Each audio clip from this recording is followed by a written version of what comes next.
Welcome to the Catholic Sobriety Podcast MINISODE. These shorter episodes provide quick tips and information that you can refer back to when you need it most, so you can achieve and maintain your desired level of sobriety. I am your sobriety coach and host of this podcast, Christie Walker. Let's get started. As I am recording this episode, today is the first day of summer and it's a Friday. So I thought, what a better time to record a mini-sode and talk about 10 ways that you can have a fabulous summer alcohol-free or reducing the amount of alcohol that you are consuming. Now, a lot of times people think, oh my goodness, I cannot possibly try to reduce or eliminate my alcohol consumption in the summer because I need it for parties and vacations and all of these things. But I'm here to tell you, you do not need it. And I promise you will have a more fulfilling, fun summer being truly present with those you love. So let's get into this. My first tip is something that I talk about a lot, and that is just exploring mocktails and other non-alcoholic options.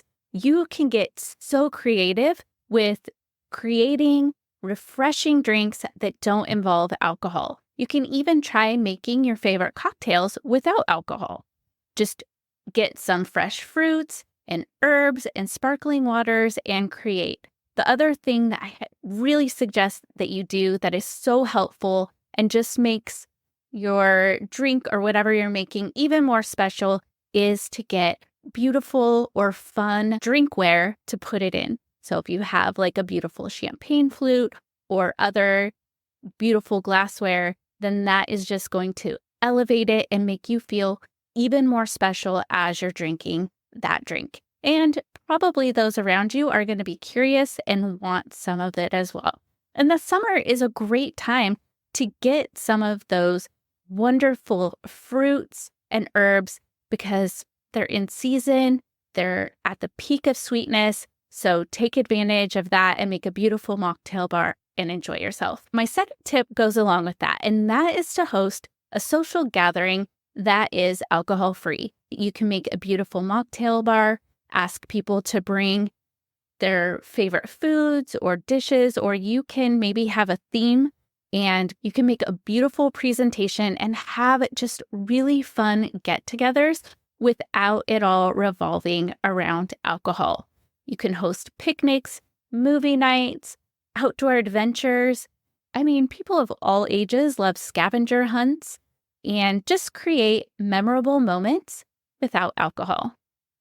Third tip is to explore outdoor fitness, whether that's joining outdoor fitness club. I've seen some boot camps, even with moms with children in their strollers. They go to the park. The kids are having fun. The moms are having fun. They're having nice community and they're getting to talk while exercising and being outdoors. You can also go on hikes, head to the local pool, or whatever sounds good to you. That will boost your mood and your overall well-being. My next tip is to organize a spa day. Get a few of your friends together and just spend the day doing some splurging, getting facials, massages, manicures, pedicures, just something.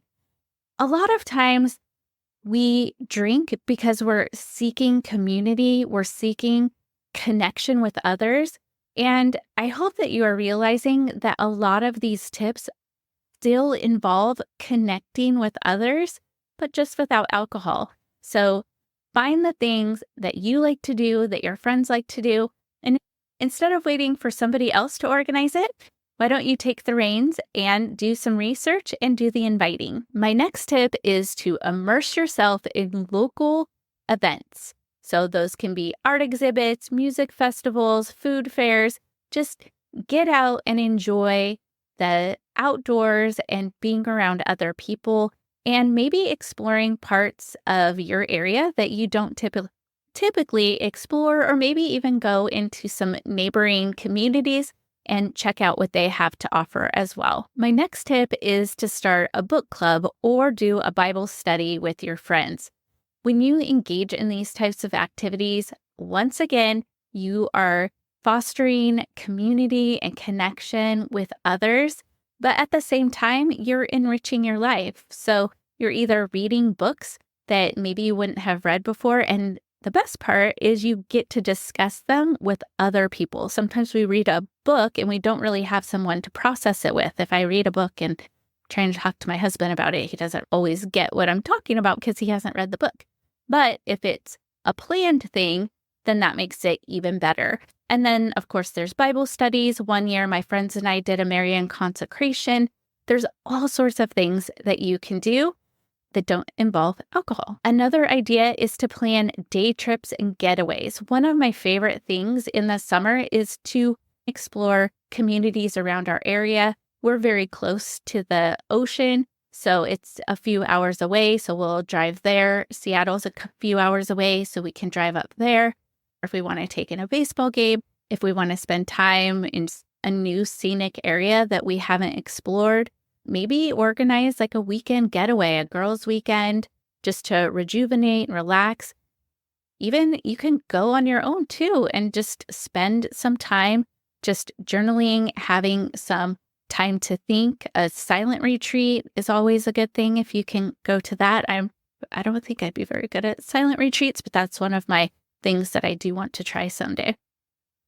And then another thing you can do is just to embrace those outdoor dining experiences. Now, we live really close to a river, and so we have a waterfront of different restaurants. So we'll once in a while treat ourselves to a nice dinner at one of these restaurants. It's beautiful. I love the ambiance. I love being outdoors. I love seeing the water. Now, for some of you, you might think, and that would be a perfect opportunity to have a glass of wine or a beer or something. But I find that it's like the perfect opportunity to start exploring non-alcoholic options. Like one of my husband's favorite places to go has like 5 different non-alcoholic beer options, which I like beer. I know that not everybody does, but that's something that I will treat myself to. Or they also have a bunch of different mocktails on their menu that aren't just like Shirley Temples and strawberry lemonade. So you can always look at their menu ahead of time. You can always ask people for different drinks. Like if you want like a virgin mojito, I love mojitos, so I'll order something like that sometimes. Virgin mojitos, no alcohol in them.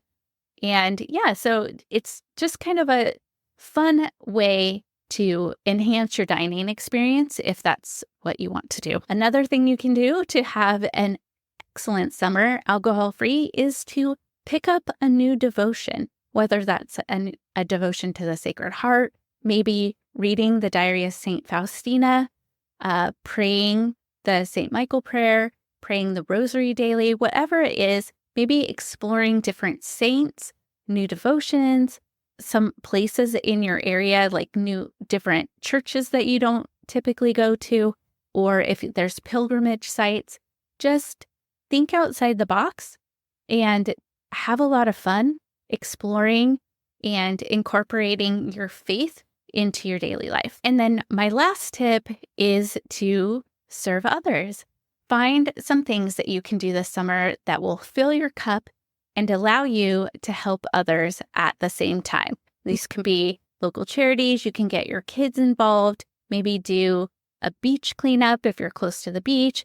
Maybe it's planting some trees. Maybe it's volunteering at VBS. It can even be taking dinner to an elderly neighbor, visiting a community center. When we are having a positive impact on others and sharing the light of Christ with them, it just feels amazing. Well, those are a few of my alcohol-free or reduced alcohol summer tips for you today. I have a lot more, but I think that that'll be enough to get you going.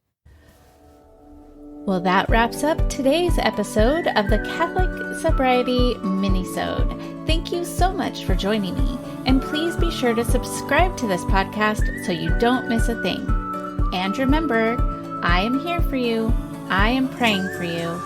You are not alone.